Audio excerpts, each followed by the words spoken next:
Je voudrais revenir un peu sur les grands enjeux du débat que l'on a aujourd'hui.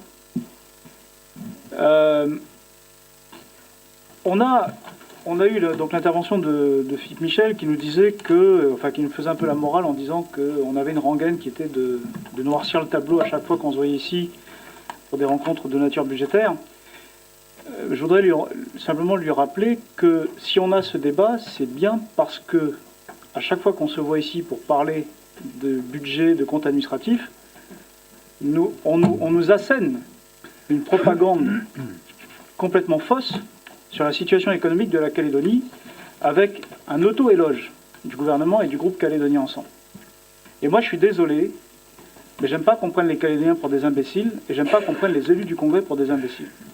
Parce que lorsqu'on nous présente un budget supplémentaire en 2018, où on nous dit que l'économie est boostée par l'accélération des réformes, ce qui donne des perspectives encourageantes de relance, quand on nous explique que les mesures de soutien à l'économie ont porté leurs fruits en 2017 avec une nette augmentation des investissements des acteurs économiques calédoniens, qu'on a un budget qui soutient l'investissement, que grâce au schéma de transition qui a été mis en place il n'y a pas longtemps, il y a une explosion des capacités d'énergie renouvelable. En fait, c'est des projets qui ont été lancés avant. On est dans un exercice tarte à la crème de méthode Coué.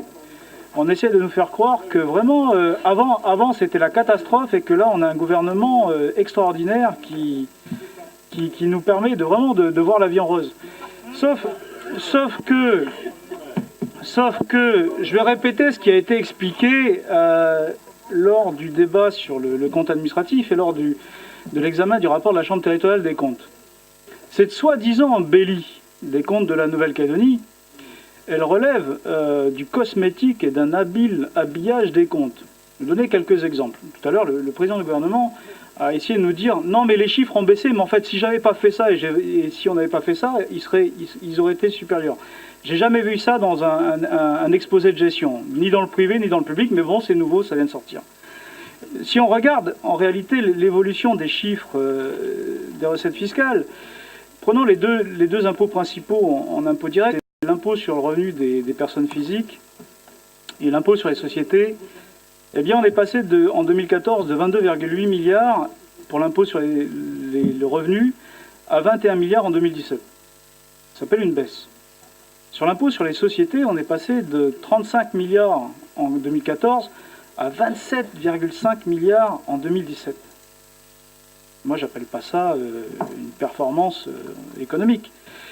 Donc, comment arrive-t-on, avec des impôts qui baissent comme ça, à dégager une apparence de solvabilité? Eh bien, tout simplement parce qu'on a arrêté de payer les factures qu'il faut payer, c'est-à-dire les factures, notamment les dotations aux établissements publics, qui sont passées de 18 milliards en 2014 à 12,5 pour le BP 2018.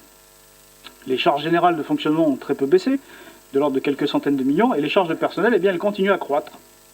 Elles sont passées à 15 milliards en 2017, plus 5% par rapport à l'année précédente, et elles seront de 16 milliards en 2018, plus 4,7%. Donc, en fait, on ne paye plus les factures, on laisse filer la masse salariale, et bien évidemment, quand on a moins d'argent, eh bien l'endettement explose, et c'est comme ça qu'aujourd'hui on est passé à 90%, et que grâce à un effort colossal du gouvernement qui consacre la moitié du budget supplémentaire au remboursement de la dette, on va passer à 89. Bravo, on n'est plus à 90, on est à 89. Alors, la solvabilité de la Nouvelle-Calédonie aujourd'hui, elle est son excédent, son épargne, elle est très faible. Et le pire, c'est qu'elle s'obtient non seulement en ne payant pas ce qu'on doit aux établissements publics, ce qui les met en danger, puisque vous prenez par exemple le secteur de la culture, on sait très bien que ce soit le Conservatoire de musique, que ce soit la Bibliothèque Bernheim, que ce soit la DCK, ces établissements vivent aujourd'hui sur des fonds de roulement, n'ont pas l'argent qu'il faut pour payer leur personnel, et on arrive au bout de l'exercice. Donc on ne paye pas ce qu'on doit, et en plus, on crée des recettes exceptionnelles, c'est-à-dire qu'on va piocher dans les fonds dans les réserves, notamment de l'OPT, parce qu'on a réussi à créer 2,5 milliards de recettes exceptionnelles, en prendre 1 milliard à l'OPT, en allant prendre 750 millions au port autonome et en vendant 400 millions de fonciers. Et on crée en fait comme ça une solvabilité artificielle. Donc je ne vois pas très bien comment ce gouvernement et le parti politique qui le soutient Calédonie Ensemble, peut venir à intervalles réguliers nous dire que tout va bien, que jamais l'économie n'a été aussi bonne.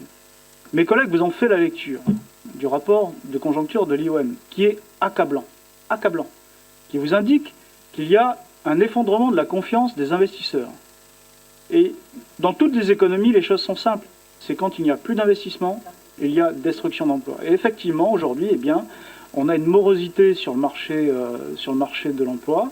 Ça a déjà été lu, mais peut-être faut-il que j'enfonce le clou en redonnant les analyses de l'IOM. Rechute de la confiance dans le secteur du BTP. Les professionnels sont plus nombreux à faire état d'une détérioration de leur activité, de leur trésorerie, de leurs effectifs et de leur délai de paiement. Voilà. Donc, sur l'emploi salarié toujours sous tension.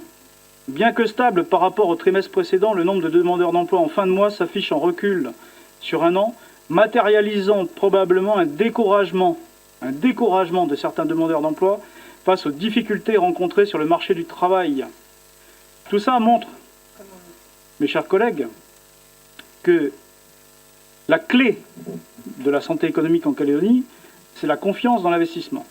Et ce que nous voulons dénoncer ici, au travers de l'examen de ce budget supplémentaire, c'est que, contrairement à tous ces propos faussement rassurants qui sont tenus dans le document chapeau de ce budget supplémentaire, la politique qui a été menée par ce gouvernement depuis plusieurs années est une politique dirigiste, extrêmement brutale envers le monde économique, qui a cassé la confiance des entreprises et qui a cassé la dynamique de l'investissement. Et nous ne trouvons nulle part dans ce budget supplémentaire de messages forts pour relancer la confiance, pour relancer l'investissement, ce qui est la clé si l'on veut voir à nouveau une relance de nos recettes fiscales. Tant que cela n'aura pas été fait, nous continuerons à avoir une dégradation et nous aurons des effets dominos avec une incapacité à financer notamment le problème de la santé en Calédonie. C'est pour ça que nous ne partageons pas l'autosatisfaction de ce gouvernement et que nous tenons à la dénoncer ici lors de ce budget supplémentaire. Je vous remercie.